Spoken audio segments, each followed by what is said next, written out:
මේ තියෙන්නේ wild cherry. ඒ කියන්නේ සාමාන්‍ය චෙරි නෙමෙයි. හැබැයි චෙරි ගෙඩියක රසට වඩා ඇපල් ගෙඩියක රසත් ඒ වගේම ඇඹුල් රසත් මික්ස් වෙච්ච හරි රස පළතුරක් මේක. ඉතින් මේක මම දකිනවා කුරුල්ලෝ එහෙම හරි ආසාවෙන් කනවා. මමත් ගෙඩි 4ක් විතර අරගත්තා ආසාවට කන්න. ඉතින් ඔන්න මේ වෙසක් දවසට කලින් දවසේ අපි කලින් හදපු කූඩු ටිකම තමයි මේ පාරත් වෙසක් එකට පිරිසිදු කරලා අලවන්නේ. මේ කූඩු වලට දැන් අවුරුදු 3ක් හෝ 4ක් වෙනවා. මට හරියටම මතක නැහැ. කොහොම වුණත් අවුරුදු 3ක් හෝ 4ක් වෙනවා. හැබැයි මේක හොඳ ශක්තිමත්ව තියෙනවා හැම අවුරුද්දකම. වෙසක් කූඩු ටික හදලා එල්ලලා ඊට පස්සේ දවස් 3ක් 4ක් තිබ්බට පස්සේ ඒ ටික හොඳට සුද්ධ කරලා වෙනම අරන් තියෙනවා. ඉතින් ඊළඟ පාරට අපිට හරි ලස්සනට මේක පාවිච්චි කරන්න පුළුවන්. ආයෙ කූඩු බඳින්න ඕනේ නැහැ. හැබැයි ජයෝට පුරුදු වෙන්න අපි එක කූඩුවක් හදන්න මේ විදියට වටපතුරු කැපුවා. ඔන්න පාම් පිටි දාලා හොඳට පාප ටිකක් හදාගෙන තියෙන්නේ. තව බ්ලේඩ් තලයක් ඕනේ. දැන් ඔන්න අපි වෙසක් කූඩු හදන්න තමයි හදන්නේ. ජයෝට වෙසක් කූඩුව බදින හැටි කියලා දුන්නා. මම දැන් වෙසක් කූඩු අලවන්නයි හදන්නේ. මේ පාරත් වෙනද වගේම කහ පාටයි සුදු පාටයි තමයි සවරම් කොළ ගත්තේ. සුදු පාටින් අලවලා කහ පාටින් සරසන්න තමයි මම හිතුවේ. ඉතින් කහ පාට සවරම් කොළ 10යි සුදු පාට සවරම් කොළ 10යි තමයි ඔන්න අරගෙන ආවේ. දැන් ඔන්න පාප ටික ගාලා වෙසක් කූඩු අලවන්න හදන්නේ. මේ වෙසක් කූඩුව අලවන එක මම හැම වතාවකම සිදු කරන දෙයක්.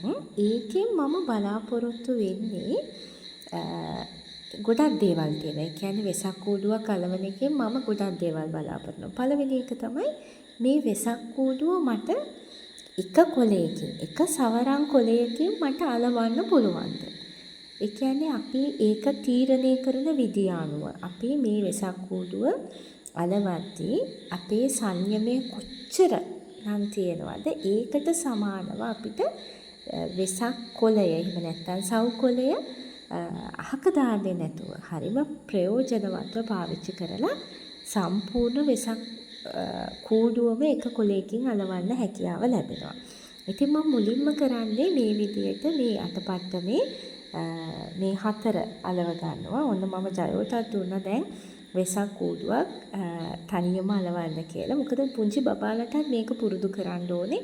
එයාලගේ හිතේ තියෙන සංයමය වැඩි කරන්න අපි ඒක චූටි කාලේ ඉඳලම ඒගොල්ලන්ට දෙන්න ඕනේ. දැන් අපි මේ දේවල් වැඩක් නෑ මේවා නිකන් වෛවර්ණ දේවල් විතරයි කියලා හිතන්න හොඳ නෑ. මේකෙන් ලොකු සංයමයක් අපේ ජීවිතවලට එකතු වෙනවා. ඉතින් ඒක නිසා හැම පාරම මම ගෙදර වෙසක් කූඩු අලවනවා. ඒ වගේම ජයෝටත් දෙනවා තනියෙන් වෙසක් කූඩුවක් අලවන්න කියලා. මට මතක විදිහට මම 2 වසරේ ඉඳලා වෙසක් කූඩු අලවනවා, වෙසක් කූඩු බඳිනවා, එක එක විදිහේ තරු, අටපට්ටම් මේ ඔක්කොම හදලා අලවනවා. ඉතින් මම ජයෝටත් ඒක පුංචි කාලේ ඉඳන් පුරුදු කරන්න තමයි උත්සාහ කරන්නේ.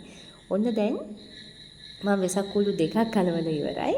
ඉතින් මේ වෙසක් කූඩුව අලවද්දි මම අර කිව්වනේ හැමතිස්සෙම මම බලන්නේ මේක මට එක කොලයකින් අලවලා ඉවර කරන්න පුළුවන්. ඇත්තටම මේ වතාවේ මට වෙසක් කූඩු 3ටම කොළ 3යි ගියේ. ජයෝට එක වෙසක් කූඩුවක් අලවන්න කොළ 2ක් විතර ගියා. ඉතින් එයා තාම චූටිනේ.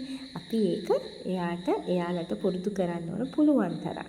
වෙසක් කොළ අපිට යවන්නේ නැතුව මේක අලවන්න කියන එක එයාට දෙන්න ඕනේ. ඒක සංයමය පුරුදු කරන පාඩමක් ඇත්තටම. ඔන්න ඉතින් ওই විදිහට තමයි අපි වෙසක් කූඩු ටික අලවගත්තේ. දැන් මම මේ රැලි කපන්නයි හදන්නේ. සුදු පාටින් රැලි කැපුවා වටේට දාන්න. යටට දාන්න තියෙන්නේ කහ පාට රැලි. ඒ වගේම අර සරසන එකටත් මම කහ පාටින් තමයි මෙන්න මෙහෙම සරසන්න හිතුවේ. මම මෙන්න මේ විදියට ලස්සනට වෙසක් කූඩුව සරසන්න හරිය ආසයි. මේක අර අපි කියන්නේ රේන්ද දානවා කියලා. රේන්දයක් ගවුමකට අල්ලනවා වගේ හරීම සංයමයෙන් හරීම හිත සැහැල්ලු කරගෙන කරන්න ඕන දෙයක්. මේක බලන් ඉන්නකොටත් ආස හිතෙනවා නේද? දැන් මේ ඔයගලන්ට මේ වීඩියෝ එක කරනකොටත් මම මේක දකිනකොට මට හරි ආසයි. කහ පාටින් මෙන්න මේ විදියට වටේටම මේ රේන්ද රැලි අල්ලන එක මම කරා. ඉතින් ඒකෙන් වෙසක් කූඩුවටත් හරි ලස්සනක් එනවා. ඒ වගේම හිතටත් හරි සැනසීමයි ඒ වගේ දෙයක් කරනකොට. ওই විදියට ඔන්න මම ඔක්කොම ටික ලස්සනට සකස් කරගත්තා.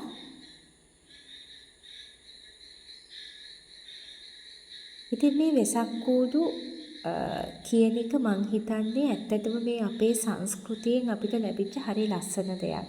අපි හැමෝම පවුලේ හැමෝම එකතු වෙලා හරියට අලුත් අවුරුද්ද වගේම තමයි. අපි හැමෝම එක්කලා වෙසක් කූඩු අලවනවා. එතකොට ඒක හරි ලස්සන අවස්ථාවක්. හොඳ ෆැමිලි ටයිම් එකක් කියලා මට හිතෙනවා. ඉතින් එක කූඩුවක් හරි හැමෝම අලවන්න කඩෙන් ගේනවට වඩා ගෙදරම මේක හදනකොට ඒ දැනෙන සැනසීම අපි අත්විඳින්න ඕන. ඔන්න දැන් කූඩු ටික මේ විදිහට ලස්සනට කරගෙන ඉවරයි. මට මේ ටික කරන්න ගියේ පැය 2ක් විතර තමයි ගියේ. මොකද ඔක්කොම ටික කරලා තියෙන නිසා ටක්ගාලා අලවන්න දැන් පුරුදු වෙලා පැය 2ක් විතර තමයි ගියේ. ඊට පස්සේ රැලි ටික කැපුවා. රැලි ටික කපලා රැලි ටික ලස්සනට අල්ලගත්තා. ඊට පස්සේ තමයි මේකේ බැරෑරුම් දේ තියෙන්නේ. දැන් ඔන්න ඔය විදිහට මම රැලි කපාගෙන හරියටම මෙෂර්මන්ට්ස් අරගෙන ඒ ගානටම කපා ගත්තා. රැලි ටිකත් අල්ලලා ඉවර වෙලා ඒ ටික තිබ්බට පස්සේ මට හිතුණා මේක ටිකක් හිත නිවෙන විදිහට හදන්න ඕනේ කියලා. කියන්නේ හිත නිවෙන විදිහේ වෙසක් කූඩුවක් විදිහට මේක සරසන්න ඕනේ කියලා. ඉතින් මම කල්පනා කරා මොනවා හරි ගිය පාරත් එහෙමයි මෙන්න මේ මොනවා හරි කොළවලින් ස්වාභාවික කොළවලින් තමයි මම සරසන්නේ. මම 3ක් මෙහෙම කඩාගෙන ආවා.